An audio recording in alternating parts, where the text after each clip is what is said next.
Hi guys, ഗലിബ്രോ എന്ന YouTube ചാനലിലേക്ക് എല്ലാവർക്കും സ്വാഗതം. ബിഗ് ബോസ് മലയാളം സീസൺ 7 ഇന്ന് രാവിലെ നടന്ന പ്രധാനപ്പെട്ട ഒരു വിഷയം എടുത്ത് ചർച്ചയ്ക്ക് ഇട്ടിരിക്കുകയാണ്. അത് മറ്റൊന്നല്ല, നമ്മുടെ ബിൻസിയും മസ്താനിയും തമ്മിലുള്ള അടിയാണ് ഞാനിപ്പോൾ എടുത്ത് പറയാൻ ഉദ്ദേശിക്കുന്നത്. അതിനു മുമ്പ് ഒരു കാര്യം പറയാണ്. നമ്മുടെ ബിഗ് ബോസിലേക്ക് റീ എൻട്രി ആയിട്ട് കയറിയിട്ടുള്ള കണ്ടസ്റ്റന്റില്ലേ, അവർ ശരിക്കും ധരിച്ചു വെച്ചിരിക്കുന്നത് അവരാണ് ടോപ്പ് 7 എന്നാണ് അവർ ധരിച്ചു വെച്ചിരിക്കുന്നത്. ഇപ്പൊ അതിനുള്ളിൽ നിൽക്കുന്ന ടോപ്പ് 7 ഇല്ലേ, അവരൊന്നുമല്ല, അവരേതോ മൂലയ്ക്ക് നിൽക്കുകയാണ്. ഇവരാണ് ടോപ്പ് 7, ഇവരെ വിളിച്ച് ഇവർക്കാണ് കപ്പ് കൊടുക്കാൻ പോകുന്നത് എന്നുള്ള ആറ്റിറ്റ്യൂഡാണ് ഈ തിരിച്ചു വന്നവർക്ക് എല്ലാവർക്കും, ഒട്ടുമിക്ക ഭാഗം പേർക്കും അതാണ്. എനിക്ക് മനസ്സിലാവുന്നില്ല. ഈ ഇത്രയും കാലത്തെ സീസണിൽ ഏറ്റവും വേഴ്സ്റ്റ് ആയിട്ടുള്ള ഒരു സീസണിൽ റീ എൻട്രി നടത്തുന്ന കണ്ടസ്റ്റന്റ് ഇവരായിരിക്കും. ഇവരെ ഉള്ളിലേക്ക് വിട്ടിരിക്കുന്ന എന്തിനാ? അതിനുള്ളിൽ നിൽക്കുന്ന 7 പേരെ മോട്ടിവേറ്റ് ചെയ്യുക, അവരൊന്ന് മോൾഡ് ചെയ്തെടുക്കുക, ഫിനാലയിലേക്ക് മോൾഡ് ചെയ്യുക എന്നുള്ള കാര്യത്തിന് വേണ്ടിയിട്ടാണ് ഇവരെ വിളിച്ചിരിക്കുന്നത്. പക്ഷെ ഇവരെന്താ ചെയ്തിരിക്കുന്നത്? പുറത്തുള്ള കാര്യങ്ങളും ഇതിനുള്ളിൽ നടന്ന കാര്യങ്ങളൊക്കെ എടുത്തിട്ടിട്ട് ഇവരങ്ങ് സ്റ്റാർ ആവുക, സ്ക്രീൻ സ്പേസ് ഉണ്ടാക്കുക.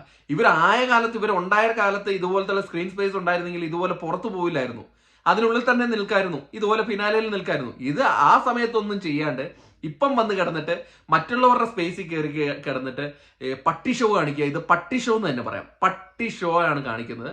അത് ശൈത്യ ആയിക്കോട്ടെ, അങ്ങനെ പലരും ആയിക്കോട്ടെ, പല മുൻഷി ആയിക്കോട്ടെ, പലരും ആയിക്കോട്ടെ, ഇവരൊക്കെ പട്ടി ഷോ കാണിക്കുകയാണ്. പിന്നെ ഒരു കാര്യം കൂടെ, ഈ ബിൻസി മസ്താനി വിഷയത്തിന് മുമ്പ് ഒരു കാര്യം കൂടെ പറയാം. ഇന്നലെ ഒരു അടി നടന്നായിരുന്നു അനുമോൾക്കെതിരെ, അതായത് നമ്മുടെ അപ്പാനി ശരത്തിനെയും ബിൻസിനെയും ചേർത്ത് ഓരോന്ന് പറഞ്ഞു എന്നുള്ള കാര്യങ്ങളിൽ. അതിൽ ഒരു കാര്യം ബിൻസി പറയുന്നത്, ക്ലീവേജ് കാണിച്ചു കൊടുത്തു, അതായത് അപ്പാനി ശരത്തിന് ക്ലീവേജ് കാണിച്ചു. അതൊന്നും നമ്മൾ കണ്ടില്ല ലൈവില്. അങ്ങനെ കാണാത്ത പല കാര്യങ്ങളുണ്ട്. അതുകൊണ്ട് ഒരു 50 ദിവസം കൂടെ ഇത് നീട്ടിക്കൊണ്ട് പോവുകയാണെങ്കിൽ അതിനുള്ളിൽ നടന്ന നമ്മൾ കാണാത്ത പല കാര്യങ്ങളും ഇത് പുറത്തു വരും. നമ്മളെ കാണിക്കാണ്ട്, ബിഗ് ബോസ് കാണിക്കാണ്ട് കട്ട് ചെയ്തിട്ട് എഡിറ്റ് ചെയ്തിട്ട് നമ്മളെ ഇട്ടിരുന്നില്ലേ, അതിലില്ലാത്ത കുറെ കാര്യങ്ങൾ ഉണ്ടായി എന്നുള്ളതാണ് നമ്മൾ ഇന്നലെ ബിൻസിയും ഇവരും തമ്മിലുള്ള ഫൈറ്റിൽ നമ്മൾ മനസ്സിലാക്കുന്നത്. അപ്പം ആ വിഷയം പറഞ്ഞിട്ടാണ് അപ്പാനി ശരത്തിനെ നമ്മുടെ ഷാനവാസ് കുറെ നാൾ പറഞ്ഞത്, നിന്റെ ഒരു കാര്യമുണ്ടെന്ന് പറയുന്നത് ഇതാണ്. അപ്പം അതവിടെ നിൽക്കട്ടെ, ഇനി അതിനെക്കുറിച്ച് ഞാൻ ചർച്ച ചെയ്യുന്നില്ല, അത് കഴിഞ്ഞ കാര്യം. ഇന്ന് നടന്ന കാര്യം, ഇന്ന് മസ്താനിയും ബിൻസിയും കൂടെ തമ്മിലുള്ള ഒരു തമ്മിൽ തല്ല്. അതിനാടെ ഭാഗത്ത് തെറ്റും ശരിയും എന്ന് പ്രേക്ഷകരെ നിങ്ങൾ തീരുമാനിക്കുക. അതായത് ഇതിന്റെ ഉത്ഭവം എന്ന് പറയുന്നത്, മസ്താനിയും ബിൻസിയും തമ്മിലുള്ള ഒരു ഇന്റർവ്യൂ നടന്നായിരുന്നു. ആ ഇന്റർവ്യൂയുടെ സമയത്ത് ഈ ബിൻസിക്ക് ഇഷ്ടപ്പെടാത്ത കുറെ ക്വസ്റ്റ്യനുകൾസ് നമ്മുടെ മസ്താനി ചോദിച്ചായിരുന്നു. ആ സമയത്ത് തന്നെ എന്നാ ബിൻസിക്ക് അത് പറയായിരുന്നു എന്നാണ് മസ്താനി പറയുന്നത്. അപ്പം ബിൻസി പറയാ, ഞാൻ അത് ആ സമയത്ത് പറഞ്ഞു, ഞാൻ അതിൻ്റെ അകത്ത് നിന്ന് ഇറങ്ങിപ്പോയി കഴിഞ്ഞാൽ നിങ്ങൾ അതും കോണ്ടന്റ് ഉണ്ടാക്കി നിങ്ങൾ കാശുണ്ടാക്കും, അതുകൊണ്ട് അത് വേണ്ടാന്ന് വിചാരിച്ചിട്ടാണ് ചെയ്യാത്തതെന്ന്.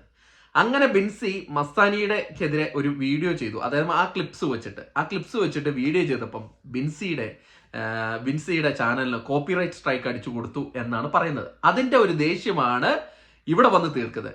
അവർക്ക് ആ ദേഷ്യമൊക്കെ ഇവിടെ വന്ന് തീർക്കാൻ പുറത്ത് തീർത്തൂടെ? ഇതേപോലുള്ള യൂട്യൂബ് പ്ലാറ്റ്ഫോം ഇല്ലേ, എന്നെ പോലെ ഇതുപോലെ വന്നിരുന്നിട്ട് അവൾ അങ്ങനെ പറഞ്ഞു, ഇവൾ ഇങ്ങനെ പറഞ്ഞു, അങ്ങനെ പറഞ്ഞ് തീർത്താ പോരെ, എനിക്ക് എന്തിനാണ് ഈ കോപ്പിറൈറ്റ് സ്ട്രൈക്ക് എന്നൊക്കെ പറഞ്ഞിട്ട് ബിൻസിക്ക് അവിടെ നിന്ന് തീർക്കാവുന്ന കാര്യമുള്ളൂ.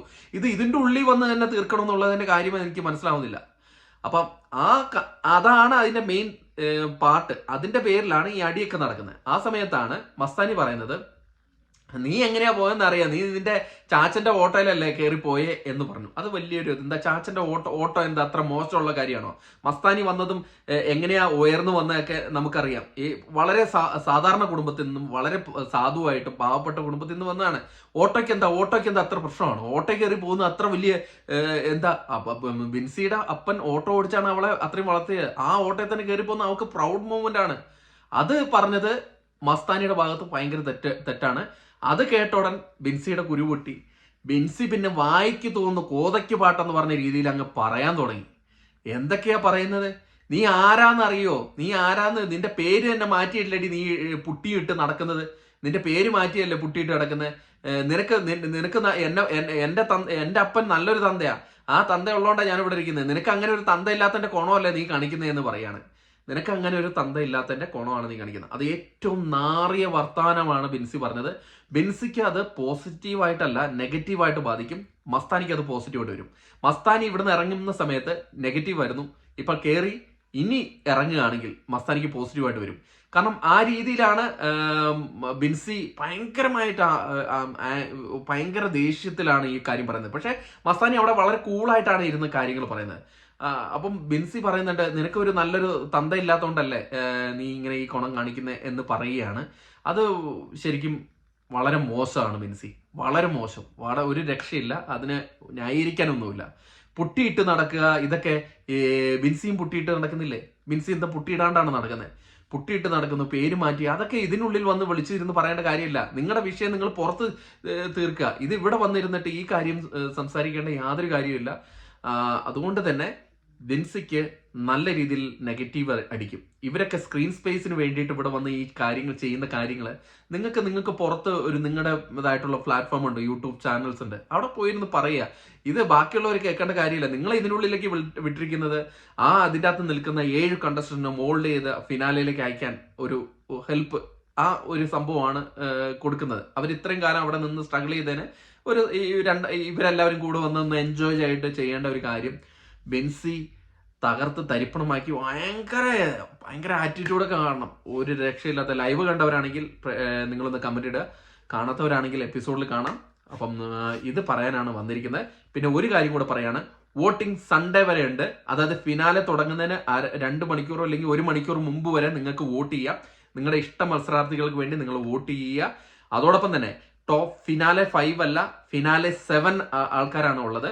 7ന്റെ പണി, ബിഗ് ബോസ് സീസൺ 7 എന്ന് പറയുന്നത് 7ന്റെ പണിയാണ്. അപ്പം 7ന്റെ പണി എന്ന് പറഞ്ഞാൽ 7 പേര്, ബിഗ് ബോസ് സീസൺ 7 പേരാണ് ഫിനാലയിലേക്ക് മത്സരിക്കുന്നത്. ഇതിൻ്റെ അത് മിഡ് വീക്ക് എവിക്ഷൻ ഒന്നും ഇല്ല. ഇന്നിപ്പം ബുധനാഴ്ചയായി, ഇനി ഇങ്ങനെ മിഡ് വീക്ക് എവിക്ഷനോ അങ്ങനെ കാര്യങ്ങളൊന്നും ഇല്ല.